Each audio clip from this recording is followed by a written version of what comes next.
All right. Okay, it's 9:04. If we have some stragglers, that's on them. We appreciate you guys being here, being on time. I have a feeling we're going to start off this meeting with some wins. If you have personal wins, if you have business wins, would love to hear what's been going well. We celebrate small and large wins. So just unmute, don't be shy on us, and let us know what's been going good.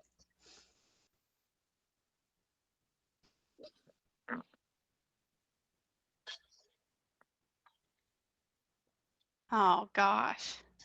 Oh, Elias, I think you're trying to talk, but I think you're muted. But I appreciate you because it was about to be real sad if there were no wins. I think you're still muted.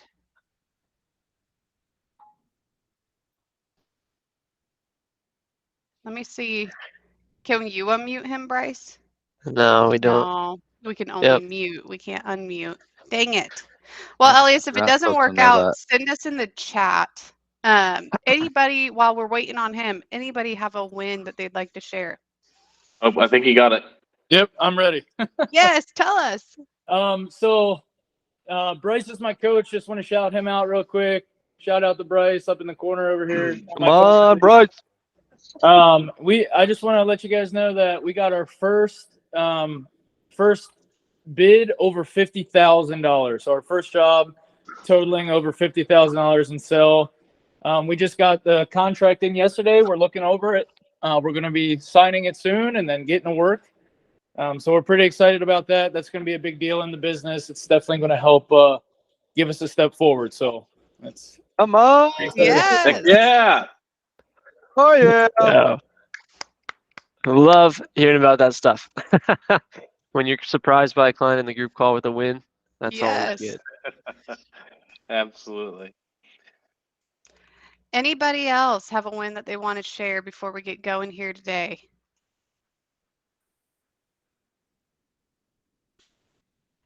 I guess people know are just Robert- feeling shy this morning. I know that we have wins. I think Robert Wallace is here, and I think he shared a win with me yesterday. That was pretty sweet.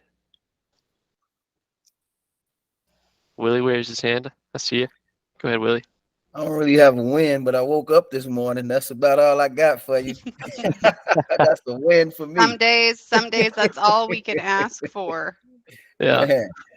Well, I'll share something briefly for Robert as well, and then I'll let Travis take us away. Robert, hopefully it's okay that I share this. I won't share numbers, but just got 2 calls from Google Local Services. He started, maybe 2 or 3 weeks ago, and the first 2 calls that he got from Google, not Google Local Services, but from Google, have been really solid prospects. One really big job and one also very decent sized job, but that's just the beginning of the faucet starting to trickle.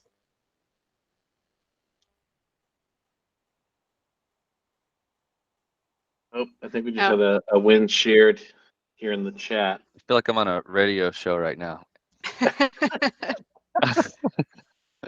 Okay, so this is Cody. He owns a HVAC company over in Cleburne, Texas, and he's a newer client. I think we're in our first month or second month together, and he says that why he can't talk is he's in a motor room. So appreciate him making a group call. Being out in the field. He says we just closed a large project and for the first time requested a deposit. The deposit covered all material costs. We will draw again once materials are on site. The last draw will be 10% and it'll be pure profit. Yeah, and let's guys, go. Cody. I'm just going to emphasize this is a client that does 90% commercial work. And he still got a deposit. So for any of you that are in that mindset of, oh, they just don't do that in commercial, I have to give them a net 30, a net 60, they only pay after the work. That is a myth. That's only going to kill your cash flow and profitability. And so, Cody, love to hear it. We're getting Profit First going with him. And so just so excited to see what that does for your profits and your cash flow. Really appreciate you sharing. This is also a client who, when he first started with us, he had 7 reviews. We just wrapped up his Google review page. And I'm going to pull up his listing just so that I am giving you true numbers. but he While you're went getting- from Oh, go ahead. 7 reviews to 33 in the matter of about a week and a half. And so thrilled to see that. Those Google review campaigns work. So if we're bugging you about getting a customer list or keeping a customer list, that is why. Use that as encouragement. Yep. Also, I want to shout out the fact that that was last week's group call and already being implemented, which is phenomenal. Yes. So really, really well done on that. Yes. Awesome. Okay. Well, Travis, without further ado, take us away. All right. Well, for today, we're going to be going over the Redmond Growth guide to checklist, making sure we're getting stuff done right the first time. And the reason I chose this topic is because I feel like so much of our time can a lot of times be spent fixing things and putting out fires that are really the result of a lot of the same mistakes being repeated over and over. And us, having a fear of relinquishing responsibilities just due to past experiences with other people not performing to the same standards that you have as the business owner. And really what happens as a result of that is that we find ourselves being held hostage to our business because we can't trust anybody else to do anything. And so what ends up happening is we as the business owners end up not focusing on our highest and best use, aka focusing on growing the business, or we're focusing on the right things and growing the business, but the operational side maybe is lacking due to costly schedule killing mistakes or poor performance by our team that just ends up pulling us back into the scenario where again we have to do everything ourselves if we want to get it done right. Does that kind of resonate with anybody here in the call? Do you feel like you get stuck in that cycle a little bit? Yeah. And so as far as getting started here, I'm going to kick this off just with a simple question, kind of rhetorical here. How is it that people in fields like military and first responders, aviation, and medical fields, despite them having some of the most extensive and specialized training in the world, I mean, they're really experts at what they do, but they still make mistakes every day. And the thing is, with those examples, sometimes those mistakes have fatal results. So why is that? They're super capable people, very well trained. How does that happen? Well, the author of the book Checklist Manifesto, Atul Gawande, kind of puts it like this. He says the volume and complexity of what we know has just exceeded our individual ability to deliver its benefits correctly, safely, or reliably. Knowledge has both saved us and burdened us. Simply meaning, kind of dumbing that down a little bit, just meaning that the level and complexity of our collective knowledge has exceeded the capacity of any individual to get everything right all of the time. It's just we know so much now. And so how can we thrive in what is in an increasingly complex world every single day? And for everybody in this call, that's an increasingly complex business on top of that. Well, the solution is pretty simple. You can solve a lot of these problems just by using checklists. And so I know kind of at this point you may be thinking, but how can a checklist help me? Do custom cabinets or hey, concrete takes years of experience to learn how to do whatever the thing is, right? My field is just too complex to create a checklist for it. And there's just too many variables to create a checklist. But kind of another question here is, what does a soldier, a pilot, and a surgeon have in common? Very, very different jobs, very different career paths, but they do have a lot of similarities, actually. One being that they all require years of training. You don't just wake up and decide to call yourself a surgeon, a soldier, a pilot, and it becomes fact. No, it takes a lot of time and really training to be able to call yourself those things. Additionally, not only do these guys require years of training, but they also have a really strong emphasis on specialization. They become experts at what they do. So you're talking about highly trained, highly specialized, uh, just overall extremely competent people, typically that would really excel probably at whatever they chose to do in life, just the kind of person they are. And the reason for all of the training and specialization is just due to the high degree of complexity of their job. When it comes to the military, aviation, medicine, you're talking about some pretty intricate knowledge that's required to pull this stuff off. It's not all super simple things.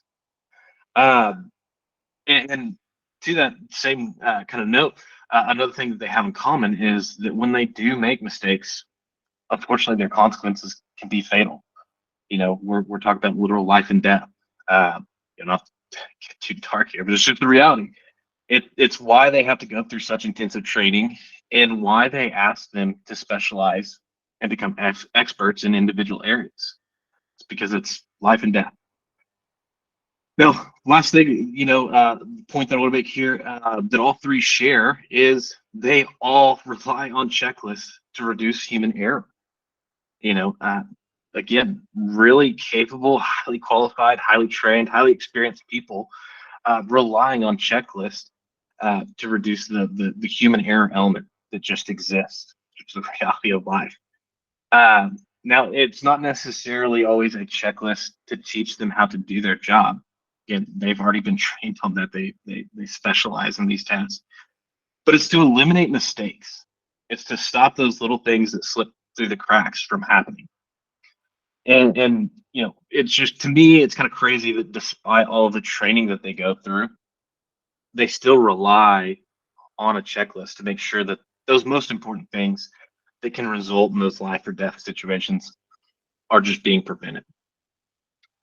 So, if a checklist can reduce human error driven flight accidents, if a soldier can follow a checklist that increases the safety for him and his fellow soldiers, or a surgeon performing amputation can use a checklist to verify that they have the right leg. That's literally that's happened before. Doesn't it seem like it's more than reasonable to believe that we can use a checklist to make sure that our technicians are doing and saying the right things in a customer's home, or using a checklist maybe to make sure that we're looking at plans and just laying things out the right way at the start of the project, or making sure that measurements are correct, or that the right materials are being used and ordered. And really just keep in mind, checklists are for everyone. No one's above a checklist, not even a surgeon. So even as the business owner who has 1,000,001 responsibilities each day, a checklist is just a tool that can help come alongside you and just help even you keep performing at just the already high standards as the complexity of your business increases. So I mentioned Atul Gawande in his book, the Checklist Manifesto, a little bit earlier. But really, the story behind him writing this book, and I recently watched a TED Talk where he tells this story of kind of how diving into the where he was inspired to learn more about checklists. And what happened was he, after collaborating with the World Health Organization on a project aimed at reducing surgical deaths and complications in developing countries, they basically went out to experts to learn tips and tricks of the trade. And you know, the volume of surgery had already spread around the world, but simply the safety of it really hadn't.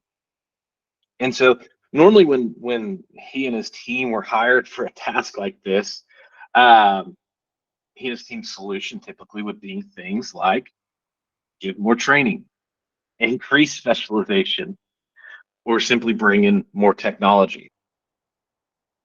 But when it comes to surgery, you couldn't really have more specialized, workers, and you can't really have people more well trained. I think I looked it up and it said that people spend at least 13 years to be able to do that job. That's just to be a day one surgeon, much less somebody with 10, 15 years experience. But they still had really high levels of death and disability occurring despite that training and despite the high degree of specialization. And really, in this instance, bringing in more technology also wasn't really an option in the areas that were really needing this the most, due to lack of resources. And so the solution was, what they did was that they looked at other high risk industries, such as the aviation one. Both of these industries share that they have high levels of training and to different degrees that focus on specialization. You know, a personal plane is different than a commercial jet. But they noticed that the aviation space had a lot of checklists in place just to increase safety. And so what they did was they hired the lead safety engineer from Boeing to help create checklists for surgery.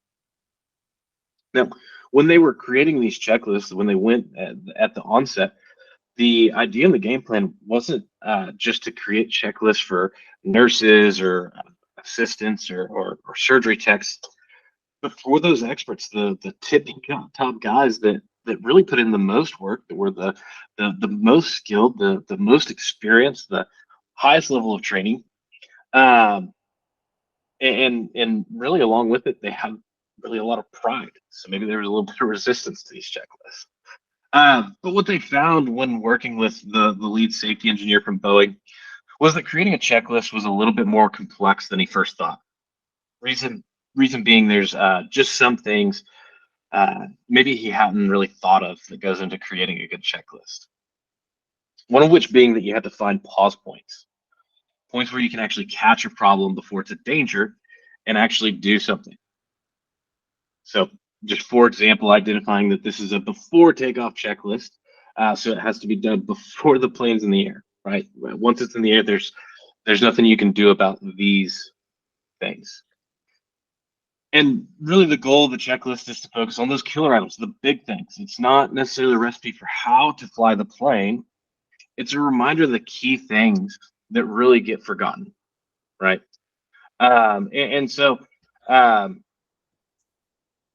they created a simple 19-item 2-minute checklist. Those 19 items, it should take the team about 2 minutes to implement. They identified some pause points right immediately before anesthesia is given, immediately before the knife hits the skin, and immediately before the patient leaves the room.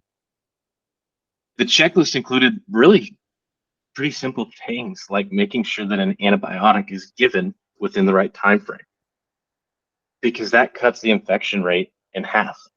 So simple thing, but easy to miss. And so Gawande and his team implemented that surgical checklist, again, full of a lot of it just very simple things, in 8 hospitals around the world, ranging from Tanzania to Seattle. And the checklist included basic steps such as confirming the patient's identity, ensuring the surgical site was marked, and verifying the necessary equipment and antibiotics were available. So again, simple things. I don't know, if I was a surgeon and I got that, I might look at that checklist and go, well, yeah, duh, of course I've got to do all those things. But those were the things being missed and had drastic consequences. And so the result of the implementation was really remarkable. The study, which is now known as the WHO Surgical Safety Checklist, World Health Organization Surgical Safety Checklist, demonstrated that the use of checklists led to a significant reduction and complications and deaths associated with surgery. And just to give you numbers, the overall rate of complication dropped 36%, and the rate of deaths fell by 47%. Simple checklist full of simple things in the hands of really highly trained surgeons almost cut the death rates in half. That's amazing. I mean, you're talking about somebody that has all the tools and training needed, but it still cut the death rate in half. And so the book of Tool, or in the book Tool Gawande, he explores the use of checklists actually in construction. And really the key takeaways is that even in industries that we would normally think of as being associated with really hands-on manual labor, but a systematic approach can still significantly enhance the outcomes. The book says that checklists act as tools to standardize procedures, increase accountability, and minimize the risk of errors or oversight, especially in environments where complexity and coordination are paramount. To me, that certainly is a description of the environments that can be found in all of your businesses. Real quick, I know it was a minute back here, but Michael, did you have a question? My mind works in a very humorous way, but isn't Boeing the plane that had the door fall off of it in midair? Recent events, yeah. Yeah, that was after the fact. Yeah, so again, it doesn't eliminate everything perfectly, but it at least, you're just addressing the most common things that can happen, making sure that things are in order before, so you can address them beforehand. Right. And most of the Boeing checklist, what a tool is working on is with the pilots, right? They're the highly trained individuals doing the emergency situations and making very simplified checklists. The point of it is that no one's above it, because in highly trained industries like surgery, like pilotry and stuff like that. And then honestly, we run into this a bunch. Any sort of tradesman usually has a lot on their mind of like, no, I know how to do this. I've been doing this for blah, blah, blah, blah years. I know exactly how this works. I don't need a checklist, but no one's really above it. But yeah, Boeing is in the news recently for some of the production floor inaccuracies. Yeah, but good point. I honestly I didn't even think about that. It's kind of just a funny coincidence there. So, well, kind of moving on. In the spirit of the book Checklist Manifesto, I've got a quote. Oh, it looks like I got somebody else that raised a hand. I mean, do you have something? There you go. Can you hear me? Yeah. Yeah, I just wanted to add, I believe the gentleman, Michael, brought up a good point about checklists. In my previous life, I worked for Lloyd's Market, and we did risk assessment and risk analysis, which was just a giant checklist that you would have to go through over and over and over.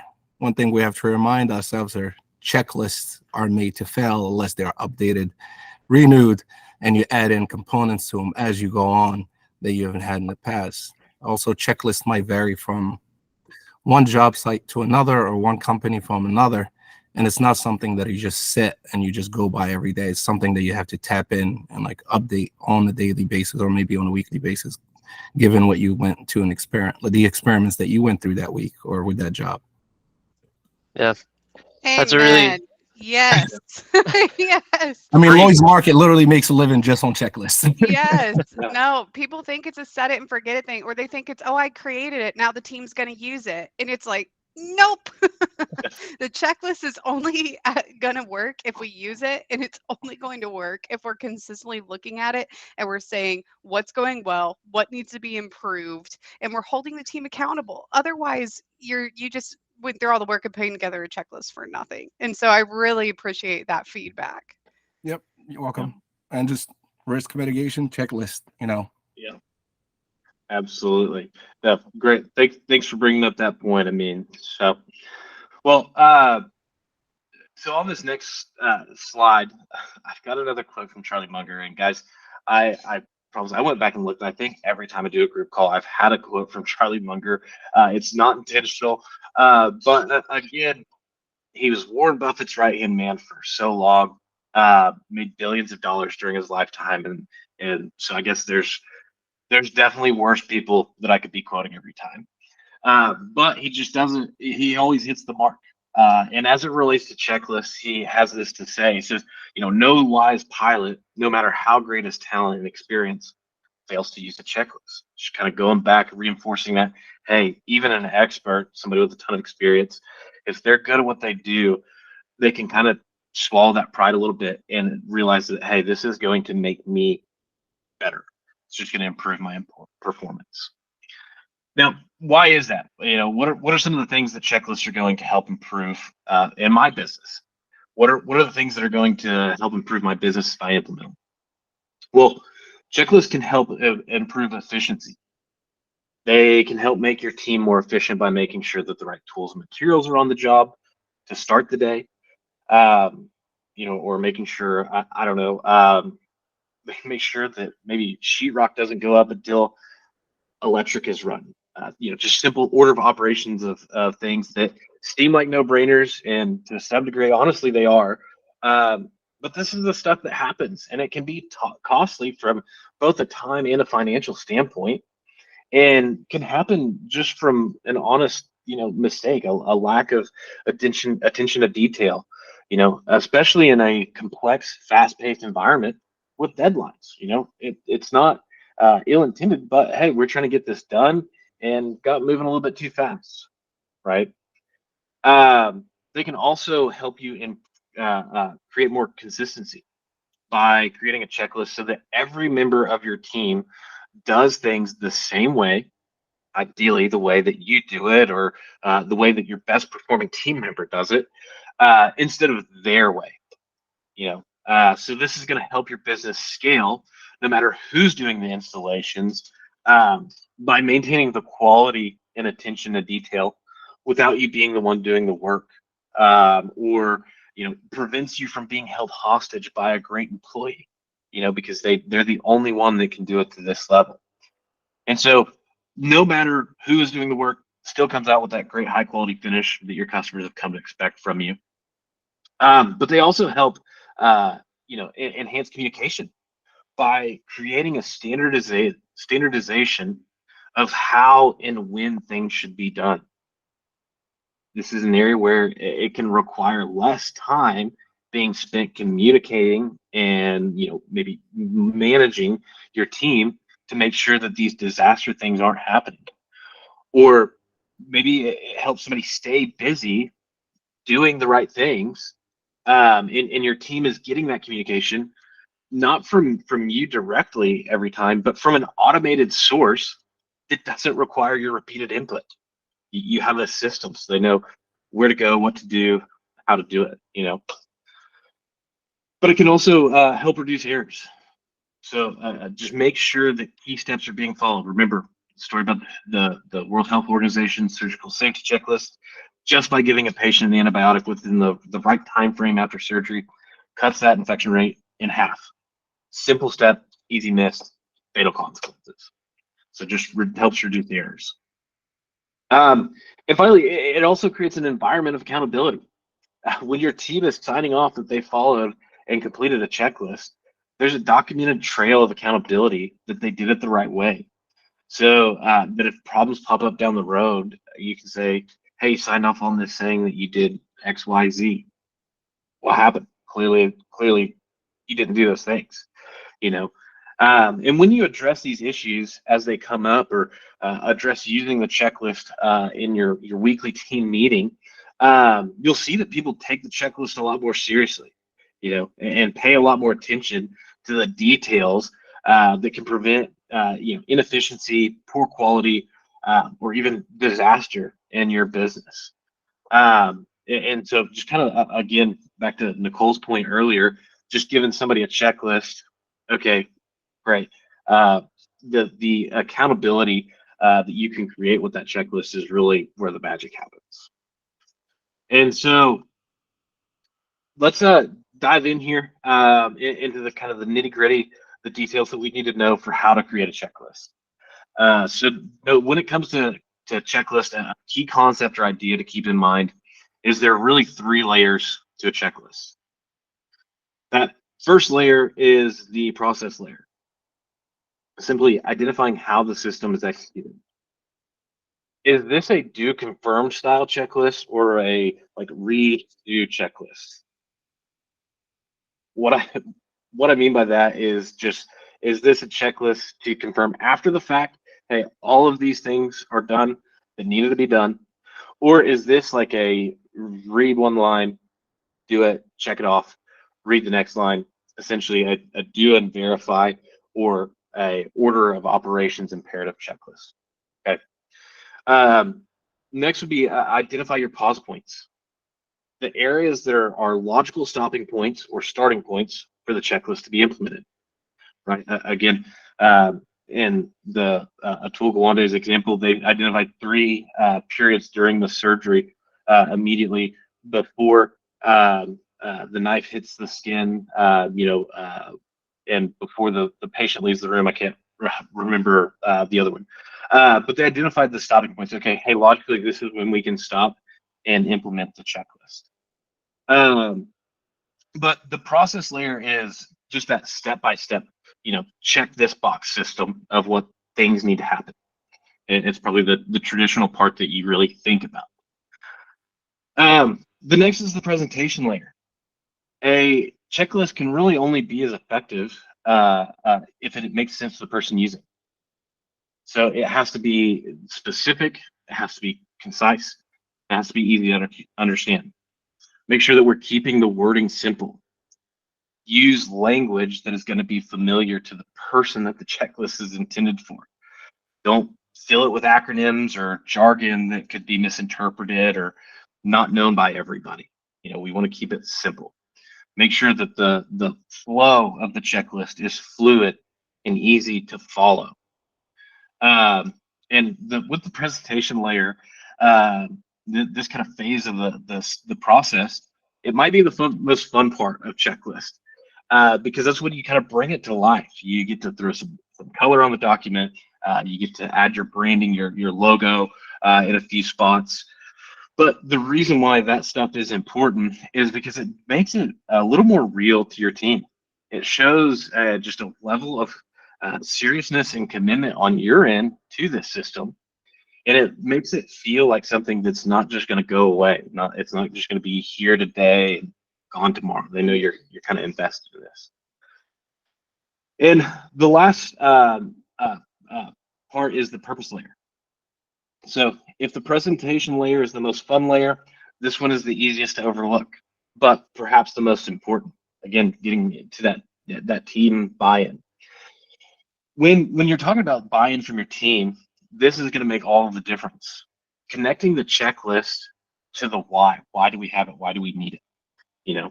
And being able to communicate, hey, I know that we do this thing every day, whatever that task may be. But despite that, it's really common for us to still run into problems and mistakes. Callbacks are an annoyance and are expensive for everybody involved here. And this is just a tool that's going to help eliminate or reduce this. So you're just connecting the why. And I touched on this earlier, and we addressed it a little bit before that. But nobody's above using a checklist. Again, in the story and checklist manifesto about that surgical safety checklist, they created the checklist not for surgical techs, nurses, or other support staff. They created them for surgeons, highly skilled, highly trained, experienced, knowledgeable surgeons. And what they found was a deep resistance to those tools because it really forced them to confront that belief that they are not a system and forced them to behave with a different set of values. Values like humility, discipline, teamwork. Okay. And those things are kind of the opposite of independence, self-sufficiency, and autonomy that a lot of surgeons really kind of prided themselves on. And so maybe it's easy to relate to the surgeons as they receive these checklists full of short, dumb, no-brainer items. They probably felt like, in a way, the checklists were a criticism of their work. But it's important to sometimes view a checklist like this. Again, a checklist isn't an instruction manual on how to fly a plane. You still have to have the technical training, knowledge, and experience. It's still your skill set flying that plane. It is simply a reminder of the key things, many of which can be easily skipped or forgotten, even by the very best. So using a checklist isn't an admission of incompetence. It's not calling out a lack of memory or a lack of knowledge or skill. It just means that you're humble enough to acknowledge the existence of human error in all of us. Again, especially as the complexity of our world and complexity of our business increases. And so to kind of drive that point home real quick, in the book, he mentions that after taking a survey, only 20% of surgeons would like to use a checklist in their operations. So only 20% would like to use a checklist when they're doing the operation, but 94% would like one used in an operation on themselves. The reason this is important is because it highlights the resistance to the using a checklist oneself, but it really acknowledges the belief that checklists would improve performance. So just keep that perspective that using a checklist is not an admission of incompetence. It's a tool to make somebody that's already good at their job even better. So next, kind of diving into how to create a great checklist. Now we've covered some of the overarching concepts. The question of how do I create this thing? Well, there's really 5 steps to guide you. The first 2 will look pretty familiar, as I just touched on them a little bit previously. First one being identifying pause points. The immediately before anesthesia is given was an example they gave, before the knife hits the skin, and immediately before the patient leaves the room as their pause points. For you, that may be before demo, after demo, before flooring, etc. Or maybe it's hey, before arriving on site, before greeting the customer, or this is how you greet the customer, diagnostics kind of section, etc. But identifying the stopping points or stages to use the checklist. So that's step 1. Step 2, they kind of go right in line. But is this a do, confirm, or a redo style checklist? Just confirming the fact, or is this walking somebody through the task? Are the order of operations important, or do we just need to verify that certain steps or factors were taken, right? So step 3, that's where we're performing the task ourselves, or maybe you have your best team member perform the task, and then write each step as you go. Pretty simple, but it's easy to overthink. This is a part where people just kind of get stuck sometimes. Gosh, I don't know. And I have a little pro tip, because I had a mentor once that was helping me through the process of creating a checklist when I was maybe 21 or 22. And I remember telling him that I just didn't have the time to stop and write down each thing. The issue that I was trying to document was fast paced, and it just required my full attention, and it moved fast, but it was really complex with a lot of variables, And so his advice was pretty simple, but it helped me out a lot. He said, just video yourself and document it later. And if you can't include every step, just focus on the most important and common factors and variables. Again, things like, hey, an antibiotic cuts the infection rate in half. Okay, does that take every variable into account? No, but doing that one thing every time takes care of a lot, right? And so if you're in the position where from 9 to 5, you can't just stop and write down each step, simply record yourself, video yourself performing the task, and now you can document it at a point in your schedule that makes sense. Now, step 4 is just real world testing. Again, pretty simple, but the best way to do this is to give the checklist to a team member to perform the same task using your new checklist. Review the results and just ask the team member for feedback and make edits. Realize that the checklist will rarely be perfect for you on the first pass, getting back to means point. Like checklists are in a way they're kind of ongoing living documents that have to be updated as you identify holes or lapses in the coverage of the checklist, or just things become outdated. But that's even true from the beginning. Oh gosh, I missed this part that I need to put in there, right? It just means there's an opportunity to refine it, and it'll probably take at least 2, if not 3 or 4 versions before you have the perfect starting checklist. But really, a good checklist will be updated and changed as those lapses or holes make themselves apparent as your team uses them. And so the final step is implementation. Now we have a checklist, but we've got to. The checklist doesn't do it any good if it's not in our team's hands, and if our team isn't using it, or in our hands, or we're using it. And so we got to launch this puppy into the stratosphere. It's time to push it out of the nest. And so once you've made those edits and maybe done some more testing, just bring the checklist to your next team meeting. Go over, establish that why, connect the two of the checklist with your team. Train them to use the checklist and to perform the necessary tasks within it if they don't already know. And most importantly, hold them accountable to the checklist each time you meet. Nicole's kind of saying earlier, but a checklist is just a piece of paper without that accountability factored in. That's what makes it work. Otherwise, it's just going to be something you print out and your guys just leave in the truck, never touch it again. So hey, I'll throw this out here because I want to make sure that my boss knows that I'm pitching in too. So no, I'm just kidding. What I wanted to say was when coming up with checklists, it's good to keep in mind that if you're not used to creating checklists in your business, this call can almost feel like, all right, well, let's go sit down and think about what checklist do I need. That's not going to be very productive. And then you're going to tell your team, we got to start creating some checklists. What checklist do we need? And they're like, why do we need checklists? That's very, very, they're not going to understand why it's important. I really recommend a good place to start is, well, what balls are being dropped? What's getting messed up, and what can we make sure that what are you just tired of hearing? Oops, I forgot, or oh, that was a mistake, or I thought this. Well, start writing those things down, and that's a great place to start. And I think we're going to get a good commentary on this. Go for it. I don't want to butcher your name. Is it Amine, or how do you pronounce that? Amin. Okay, yeah. Amin, go for it. I keep on interjecting in this. I have a little bit of experience with checklists. Please, I want you management. When I was part of a team that wrote a training management program for Goodyear.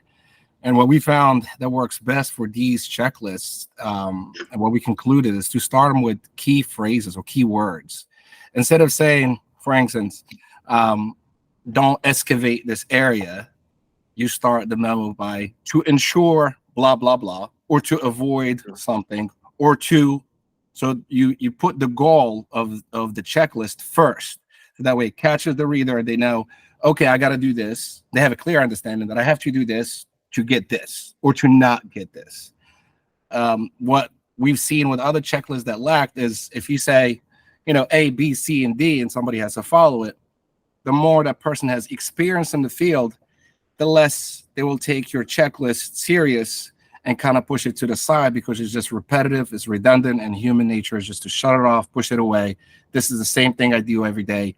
How is it going to change? So to change those two things, you touched up on it perfectly. Checklist is a great way to communicate.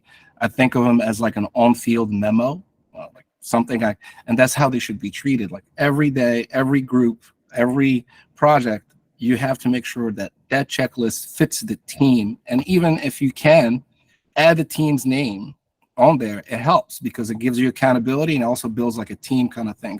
What I mean by that is, let's say you have to excavate something and you have to excavate 4 inches and not past 4 inches. You say to ensure that we don't go past the 4 inches, which will damage, let's say, the cables. And therefore, John, who's part of team 2, can come in and lay his parameter boards without having to worry about electricity. So now you said, I really like that point. I mean, it's really building in, establishing, like connecting that why into the actual checklist itself, not just that communication that happens in the team meetings, but building that into the checklist a little bit. I got one for you. Maybe I need this. To avoid hundreds of dollars in dental fees, brush your teeth. I guess we all have kids. Right. Yeah. Well, kind of like you were saying, Rudy. Okay, I've got to go make a million checklists. Where do I even start? Well, yeah, we've got to start with one. How do I decide that? Well, what are the things that you're running into? What are the problems that you keep hearing? What are the things that keep creeping up and costing you money, costing you time? But just kind of a general list of the most common checklist or most essential checklists that a business are going to need. You've got a million different areas of your business rushing into your mind, but here's kind of a checklist of some checklists that you might need in your business. And so every business is going to need, onboarding and offboarding employees. Every business is going to need training employees. For some of you guys, you'll need a service call checklist or initial visit checklist. You can make a daily or daily, weekly, monthly office task. What is my office person going to do every day? What are those 10, 15 things that they're going to do every day, every week, and every month, and by when, without me having to ask or prompt them continuously, right? Your sales process. How do I get people moved through and closed as quickly as possible? What's the next step that's going to move the needle towards getting them to purchase my product or service, right? Inspection and safety checklist or simply upsell checklist. You can have quality checks and really any administrative task that you have in the business. You want to create a checklist to guide you through that. And at the end of the day, the answer is really that every repeatable process in your business is going to need a checklist at some point. And if you're looking at this list and you're kind of feeling that overwhelmed feeling, or maybe it feels kind of daunting, don't worry, guys. We're here to help you. Your coach can help you identify what checklist you should be focusing on that your business needs right now. And in a lot of cases, we even have best practice starting points so that you're not having to come up with all of this on your own, right? And so kind of next deal here is just breakout rooms where we'll dive into specific solutions and answer any questions you guys have. I don't know. We've got about 9 minutes left. Do you guys think maybe we can just attack this as a group here? Oh, I yeah. think that'd be the best. Awesome. Well, for starters, does anybody have any questions or comments or anything based on what we went over today?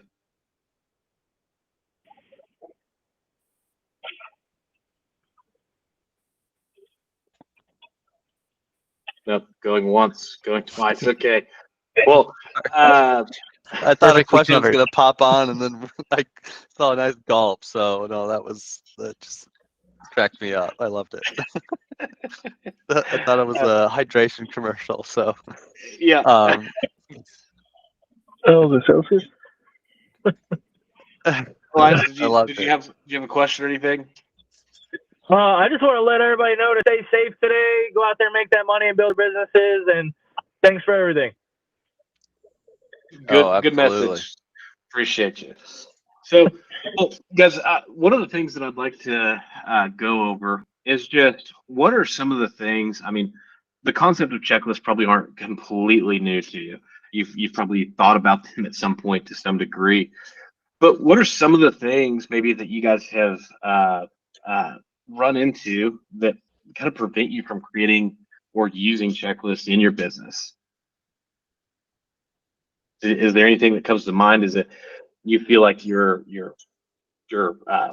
what you need a checklist for is too complex, too cumbersome? Or a different way to ask the same question is just pain points. We kind of mentioned earlier what's already an issue or the things that you're just tired of hearing about.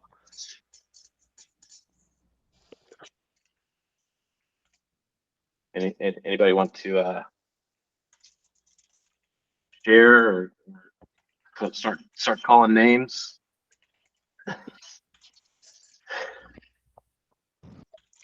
I'll go for it. I mean, appreciate you jumping in here, man.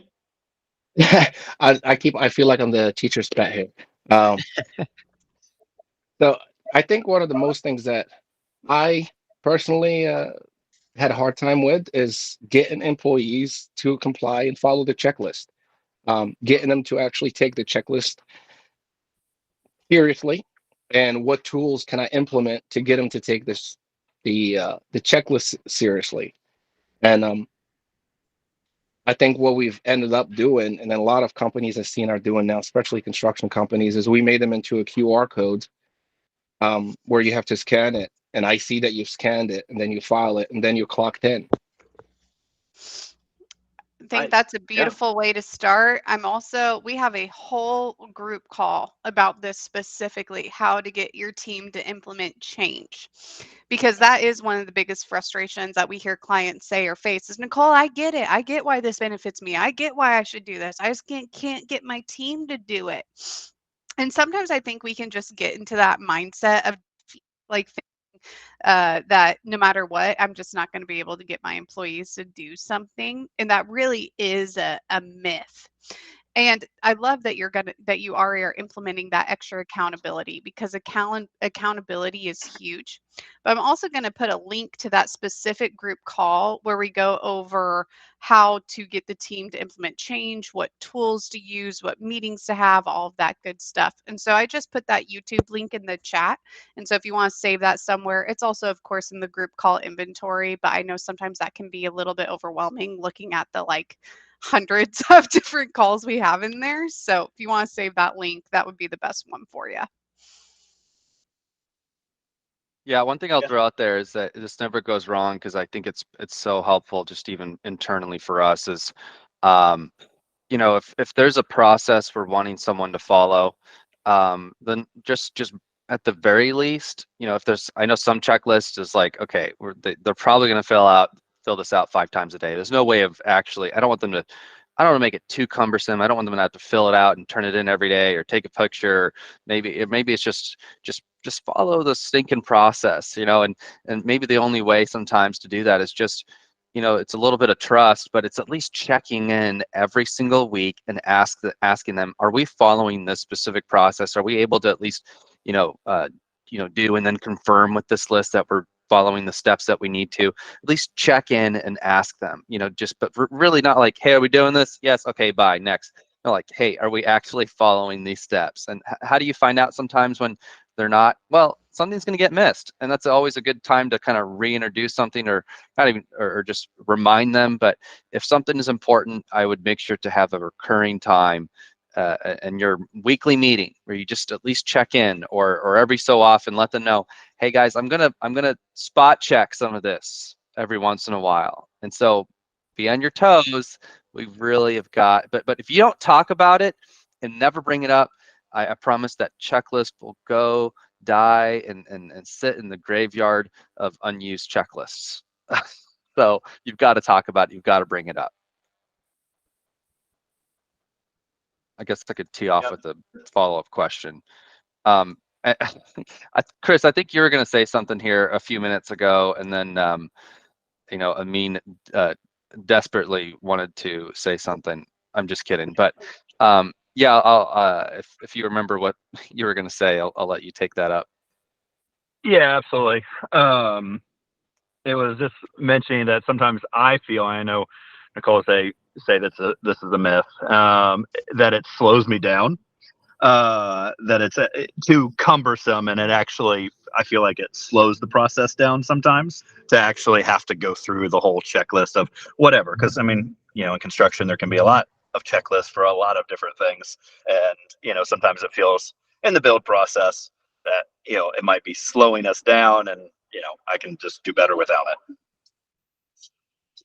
Yeah, I mean, I'll throw out there that there is a degree of rigidness with checklists, because once you